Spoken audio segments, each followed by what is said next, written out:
نقول أعوذ بالله من الشيطان الرجيم يا أيها الذين آمنوا لا يسخر قوم من قوم عسى أن يكونوا خيرا منهم إلى آخر الآية رب اشرح لي صدري ويسر لي أمري واحلل عقدة من لساني يفقه قولي واللهم ثبتنا عند الموت بلا إله إلا الله واللهم اجعلنا من الذين آمنوا وعملوا الصالحات وتواصوا بالحق وتواصوا بالصبر آمين يا رب العالمين। আজকের খুতবায় একটা কঠিন বিষয় নিয়ে আমি অনুভব করি এটি আমার এবং আপনার জন্য একটা গুরুত্বপূর্ণ স্মরণিকা। এটা এমন কিছু যা সহজলভ্য হিসাবে মনে করা হয়।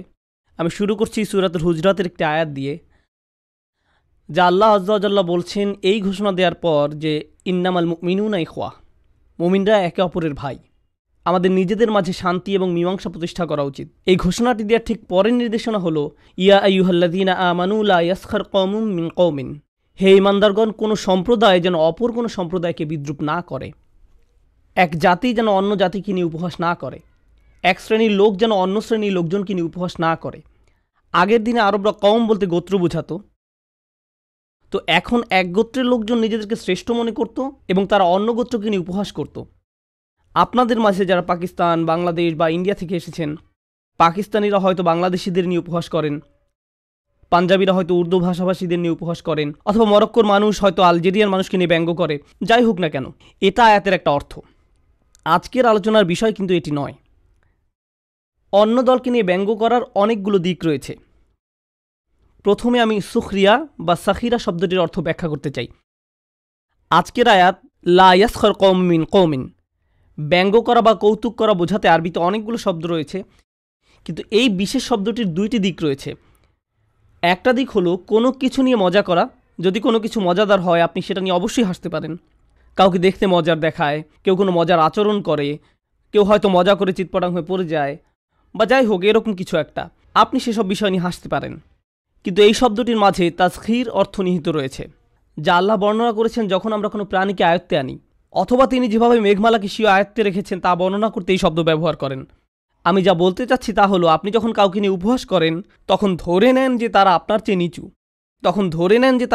নিচু, হীন, তারা কোনোভাবে আপনার অধনস্থ। ঠিক এরকম মানসিকতা নিয়ে আপনি তার সম্পর্কে চিন্তা করেন, অথবা আপনার আচরণের কারণে সে নিজেকে ছোট মনে করে। এটাও আসলে লা ইয়াসখার কওমুম মিন কওমিন। অন্য কথায় কোরআনে বর্ণিত এই বাক্যাংশটির একটি নিহিতার্থ হলো, বিশ্বাসীরা যেন অন্য কোনো বিশ্বাসীর সাথে এমন কোনো আচরণ না করে যার ফলে তার নিজেদেরকে ছোট মনে হয়।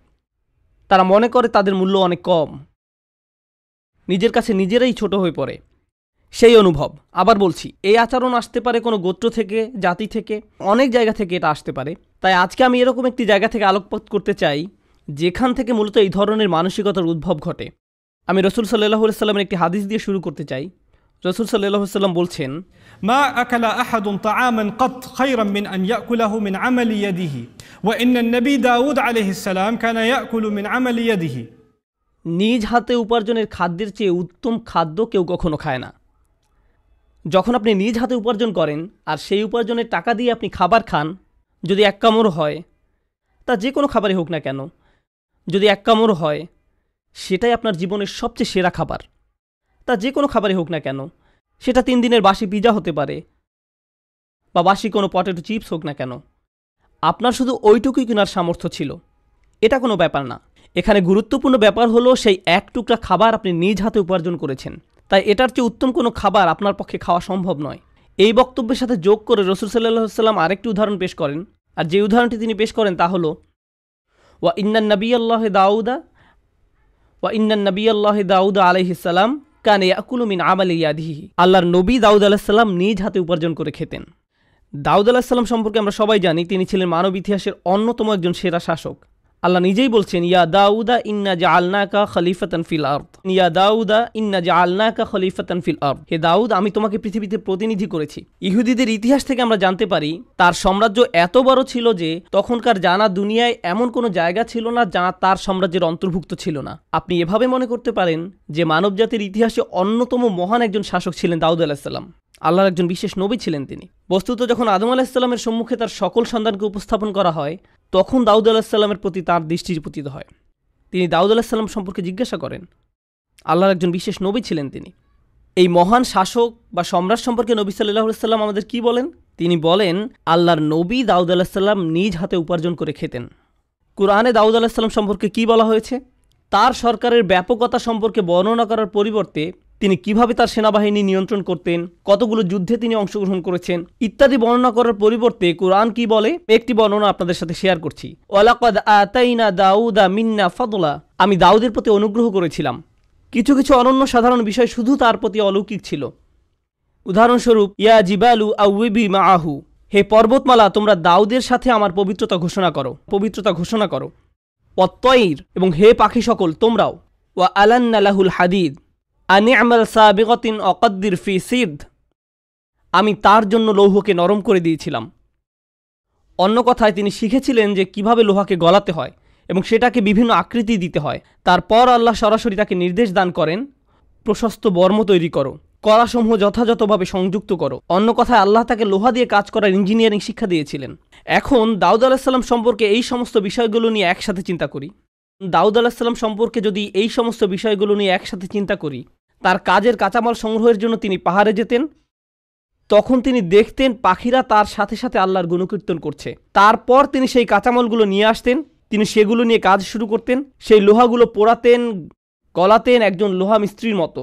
আজকের দিনে এই কাজগুলো আপনারা হয়তো নিম্নমানের কাজ মনে করেন। যারা লোহা নিয়ে কাজ করছে, পোড়াচ্ছে, গলাচ্ছে, বাজে গন্ধ ছড়াচ্ছে, মানুষ তাদের নিকট যেতে চায় না। তাদের গোটা শরীরে লোহা থেকে ছড়ানো কালি এবং বালুতে ভরা থাকে। এই কাজটাই সারাদিন ধরে তারা করে। এটা এমন কাজ নয় যে আপনি 5-10 মিনিট করলেন তারপর শেষ। আপনি সমস্ত দিন এই কাজ করেই কাটিয়ে দেন, ক্লান্ত হয়ে পড়েন। এটা শারীরিক পরিশ্রমের কাজ, নীল পোশাকের মানুষদের কাজ, ফ্যাক্টরিতে কাজ করার মতো। এটা এমন কাজ নয় যে আপনি 5-10 মিনিট করলেন তারপর শেষ। আর দাউদ আলাইহিস সালাম এই কাজটিই করতেন। এই উদাহরণটি রাসূল সাল্লাল্লাহু আলাইহি সাল্লাম আমাদেরকে প্রদান করেন। আর ঠিক এই উদাহরণটি বর্ণনা করার শুরুতে আল্লাহ বলেন দাউদ আলাইহিস সালামকে একটি বিশেষ অনুগ্রহ প্রদান করা হয়েছে, তিনি তাকে এভাবে কাজ করা শিখিয়েছেন। এখন আমি যে বিষয়টা বলতে চাচ্ছি তা হলো, আল্লাহর নিকট থেকে এই উদাহরণটি পেশ করার মাধ্যমে আল্লাহ রাসূল সাল্লাল্লাহু আলাইহি সাল্লাম পৃথিবীর সকল কাজকে সম্মান প্রদর্শন করেছেন। যখন আপনি একটা ট্যাক্সি চালাচ্ছেন, যখন আপনি একটা ক্যাশ রেজিস্টারের সামনে দাঁড়িয়ে থাকেন, যখন আপনি পিৎজা ডেলিভারি দিচ্ছেন, যখন আপনি কোনো এয়ারপোর্টে পরিষ্কারের কাজ করেন এবং বাথরুম পরিষ্কার করছেন, যখন আপনি সিকিউরিটি গার্ডের চাকরি করছেন, আর যখন কেউ জিজ্ঞেস করে আপনি কি চাকরি করেন, তখন আপনি লজ্জিত হয়ে পড়েন যে কি জবাব দিবেন। আপনি হয়তো তখন ভাবেন, ও তার তো একটা ডিগ্রি আছে, সে অ্যাকাউন্টেন্ট, তার একটা অফিস আছে, অমুক লোক প্রোগ্রামার, অমুক লোক ডাক্তার, অমুক লোক ইঞ্জিনিয়ার, আর আমি তো মাত্র একজন ট্যাক্সি চালক, আমি তো মাত্র একটা মুদির দোকানে কাজ করি, আমি তো শুধু ট্রাক চালাই। আপনি অনুভব করেন যে আমার তো দাম কম, কারণ আমি এই ধরনের কাজ করি। আল্লাহ সুবহানাহু ওয়া তাআলা সব ধরনের হালাল কাজকে সম্মানিত করেছেন। আর রাসূল সাল্লাল্লাহু আলাইহি সাল্লাম বলেন, নিজ হাতে উপার্জিত খাদ্যের চেয়ে উত্তম কোনো খাদ্য কখনোই কেউ খায় না। এভাবেই আল্লাহ সব কাজকে মর্যাদাবান করেছেন। এবং তিনি একজন নবী দাউদ আলাইহিস সালামের উদাহরণ পেশ করেন, যিনি শারীরিক পরিশ্রমের কাজ করতেন। রাসূল সাল্লাল্লাহু আলাইহি সাল্লামের আরেকটি হাদিস শুনুন। এই হাদিসটি শুনে আমি খুবই অনুপ্রাণিত হয়েছি। ইম্মা ইন্নাহু কানা ইন কানা ইয়াসআ আলা ওয়ালিদাইহি আও আহাদিহিমা ফাহুয়া ফি সাবিলিল্লাহ, যদি কেউ তার পিতামাতা উভয়ের বা একজনের ভরণ পোষণের জন্য প্রচেষ্টা চালায়, তবে সে আল্লাহর পথে। আপনার পিতামাতা বৃদ্ধ হয়ে পড়েছেন, কোনো কিছু উপার্জন করা তাদের পক্ষে আর সম্ভব নয়, আর তাই আপনাকে অতিরিক্ত কাজ করতে হয়। আপনার নিয়মিত চাকরি হয়তো আপনার নিজের ভরণ পোষণের জন্য যথেষ্ট, কিন্তু পিতামাতার জন্য আপনাকে এখন অতিরিক্ত কাজ করতে হয়। তারা অসুস্থ এবং বৃদ্ধ হয়ে পড়েছেন। তো কেউ যখন এরকম পিতামাতা উভয়ের জন্য বা একজনের জন্য ভরণ পোষণের প্রচেষ্টা চালায়, তবে সে অবস্থাকে রাসূল সাল্লাল্লাহু আলাইহি ওয়াসাল্লাম কি বলেন? ফাহুয়া ফি সাবিলিল্লাহ, তবে সে আল্লাহর পথে আছে। সে লোক আল্লাহর পথে প্রচেষ্টা চালাচ্ছে, আল্লাহর নিকট তা সম্ভ্রান্ত কাজ। এই মানুষটার হয়তো খারাপ লাগতে পারে এই ভেবে যে আমি অনেক বেশি বার মসজিদে আসতে চাই, কিন্তু আসতে পারি না, বেশি কোরআন তেলাওয়াত করতে সময় পাই না। আগে আমি জ্ঞান অর্জনের জন্য কত সময় ব্যয় করতাম, আর এখন আমি সব সময় কাজ করি, কারণ আমাকে আমার পরিবারের ব্যয় বহন করতে হয়। আমার মনে হচ্ছে আমি দুনিয়াকে সকল সময় দিয়ে দিচ্ছি। আগে আমি আল্লাহর দ্বীনের জন্য কত সময় ব্যয় করতাম। এই পরিস্থিতিতে রাসূল সাল্লাল্লাহু আলাইহি ওয়াসাল্লাম আপনাকে বলেন এটাও আল্লাহর পথে। তারপর এমন নিরুপায় মানুষও আছে, তারা এত পরিশ্রম করে যে তারা যে কাজই পায় তাই করে, কিন্তু তারপরেও কোনো রকমের সংসার চালায়। তারা কোনো মতে নিজেদের খরচ বহন করে, দিনে আনে দিনে খায়। তাদের সম্পর্কে রাসূল সাল্লাল্লাহু আলাইহি ওয়াসাল্লাম কি বলেন? আর যদি সে শুধু নিজের জন্য প্রচেষ্টা চালায়, সেটাও আল্লাহর জন্য, সেটাও সম্মানিত। এটাই আমাদের ধর্মের সৌন্দর্য। আল্লাহ মানুষকে সম্মানিত করেন, আমরা তাদের দিকে নিচু দৃষ্টিতে তাকাই, তারা নিজেদেরকে ছোট মনে করে। শুরু করেছিলাম লা ইয়াসখার কওমুম মিন কওমিন দিয়ে। আপনার আচরণ দ্বারা কাউকে ছোট করবেন না, এক গ্রুপকে অন্য গ্রুপের তুলনায় ছোট করবেন না। ধরুন আপনারা কয়েকজন বন্ধু একত্রে থাকেন, সবাই কলেজ পাশ করেছেন, কিন্তু একজন পাশ করতে পারেনি। একজন পাশ করতে পারেনি। তার অর্থনৈতিক সমস্যা আছে, তার বাবা ব্যবসায় লস করেছে, তাই তাকে স্কুল ত্যাগ করে একটা গ্যাস স্টেশনে চাকরি নিতে হয়েছে। এখন আপনারা সবাই চাকরি করেন, একত্রে ঘুরেন, আর সেই বন্ধুর দিকে নিচু দৃষ্টিতে তাকান, তাকে মনে করিয়ে দেন যে সে কিভাবে স্কুল পরিত্যাগ করলো। এটাই লা ইয়াসখার কওমুম মিন কওমিন। তার গ্যাস স্টেশনে দাঁড়িয়ে থাকা, গ্যাস পাম্প করা আল্লাহর নিকট মর্যাদাবান এবং সম্মানিত। এর মাধ্যমে আল্লাহ তাকে সম্মানিত করেছেন। আল্লাহর এই আয়াতটি মনে রেখে উপার্জন বিষয়ে আমরা একে অন্যকে ছোট চোখে দেখি না। জানেন আল্লাহ কিভাবে অর্থ উপার্জনের বিষয়টা কোরআনে উল্লেখ করেছেন? যে কাজই আপনি করেন না কেন, সেটা ব্যবসা হোক, অফিসে কাজ করেন, হসপিটালে চাকরি করেন, বা শারীরিক পরিশ্রমের কাজ যেটাই হোক, সব ধরনের হালাল কাজের একটাই নাম আছে। যে কাজই আপনি করেন না কেন, বিশেষত শুক্রবারে জুমার পরে তিনি কি করতে বলেছেন? ফাইদা কুদিয়াতিস সালাত ফান্তাশিরু ফিল আরদ ওয়াবতাগু মিন ফাদলিল্লাহ। নামাজ শেষ হওয়ার পর জমিনে ছড়িয়ে পড়ো, যেখানে যাওয়ার সেখানে যাও, এবং আল্লাহর অনুগ্রহ অনুসন্ধান করো, এবং আল্লাহর অনুগ্রহ অনুসন্ধান করো। সেই উপার্জন সেটা যে কাজই হোক না কেন, আল্লাহ সেটাকে আপনার প্রতি আল্লাহর অনুগ্রহ হিসাবে উল্লেখ করছেন। সেটা আপনার উপর আল্লাহর অনুগ্রহ। আর যখন আল্লাহ কারো প্রতি অনুগ্রহ করেন, তাকে আল্লাহ সম্মানিত করেছেন। কারো উপর আল্লাহর অনুগ্রহ থাকলে সেখানে অসম্মানের কোনো বিষয় নেই। এই দুইটা একত্রিত হওয়া সম্ভব নয়। চলুন এই ধারণাটি বাড়ির পাশে নিয়ে আসি। এই ধারণা যে অন্যের চেয়ে আপনি ভালো চাকরি করেন, প্রসঙ্গত এই আচরণ আমরা শুধু অপরিচিত মানুষদের সাথেই করি না, আমরা পরিবারের সদস্যদের সাথেও একই আচরণ করি। কোনো যুবক হয়তো বলে আমি ডাক্তার হতে চাই না, আমি ফার্মাসিস্ট হতে চাই। তখন পরিবার তাকে বলে তুমি একটা ব্যর্থ ছেলে, তুমি কিছু একটা হতে পারতে, আর তুমি কিনা এখন ফার্মাসিস্ট হতে চাও? হ্যাঁ, এই কাজে বেশি সময় ব্যয় করতে হবে না, এর পাশাপাশি আমি জীবনে বিভিন্ন ধরনের কাজ করতে পারবো, আমি জানি না আমি আরও 5-6 বছর পড়ালেখা চালিয়ে যেতে পারবো কিনা, ইত্যাদি ইত্যাদি, তাই আমি সিদ্ধান্ত নিয়েছি আমি ফার্মাসিস্ট হতে চাই। এর চেয়ে আরও খারাপ ব্যবহার হলো কোনো বাবা মায়ের জন্য এটা আত্মহত্যা করার মতো। তার কোনো সন্তান নার্স হতে চায়, ইন্না লিল্লাহি ওয়া ইন্না ইলাইহি রাজিউন। এই জন্যই তুমি বায়োলজিতে পড়েছ, নার্স হতে? এর চেয়েও খারাপ ব্যাপার হলো কোনো যুবক যদি ইতিহাস পড়ার ইচ্ছা ব্যক্ত করে, বাবা মা তখন বিস্মিত হয়ে জিজ্ঞেস করে ইতিহাস পড়ে তুমি কি চাকরি করবে? ওয়েল, আমি ইতিহাস ভালোবাসি, আর আমি মনে করি এটা শিক্ষা করা গুরুত্বপূর্ণ, আর ভাবছি পাশ করার পর আমি শিক্ষকতা করব। তুমি শিক্ষক হতে চাও? আসল একটা চাকরি করো। শিক্ষক যারা কিছু করতে পারে না তারাই শিক্ষকতা করে। অন্তত পারলে ল স্কুলে ভর্তি হও। কেন তুমি সত্যিকারের চাকরি করতে চাও না? আমরা আমাদের পরিবারের ভিতরেই কিছু কিছু কাজকে, কিছু কিছু পেশাকে নিচু মনে করি, কিছু কিছু পেশাকে নিচু মনে করি। আরও খারাপ মনে করা হয় যদি কোনো তরুণ তরুণী সাইকোলজি পড়তে চায় বা কাউন্সিলিং করতে চায়, কারণ তারা অনুভব করে যে মুসলিম কমিউনিটির প্রচুর কাউন্সিলর দরকার, আমাদের মেয়েদের কাউন্সিলর দরকার, আমাদের পিতামাতাদের কাউন্সিলর দরকার, আমাদের কিশোর কিশোরীদের কাউন্সিলর দরকার, কিন্তু আমাদের এমন প্রফেশনাল কেউ নেই যার কাছ থেকে আমরা উপদেশ নিতে পারি। আমাদেরকে অমুসলিম কাউন্সিলরদের কাছে যেতে হয়, কারণ এই পেশায় আমাদের যথেষ্ট প্রফেশনাল নেই। তাই কেউ যদি কাউন্সিলিং পেশায় যেতে চায়, তখন সবাই তাকে নিয়ে মজা করে যে সাইকোলজি নিয়ে পড়তে চাও, কারণ তারা বলে তুমি এটা পড়ে কি করবে, তুমি এটা পড়ে কিভাবে ক্যারিয়ার করবে। আল্লাহ যে কাজে কাউকে দক্ষতা দিয়েছেন সেটা নিয়ে ব্যঙ্গ করা, যে কাজ করার জন্য আল্লাহ তাদেরকে অনুপ্রেরণা দিচ্ছেন।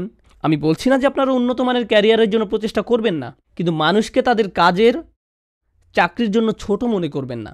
আজকের দর্শকদের মধ্যে অনেক যুবক আছে যারা কলেজের পড়ালেখায় খুবই দুর্বল, তারা পারে না। আপনি যতই তাদের পড়ালেখা করতে বলেন তারা পারে না। তারা হয়তো গাড়ি ঠিক করার কাজে খুবই দক্ষ, তারা মনে হয় যেন জন্মগতভাবেই মেকানিক, সে হয়তো গোটা জাতির মধ্যে শ্রেষ্ঠ মেকানিক হতে পারে।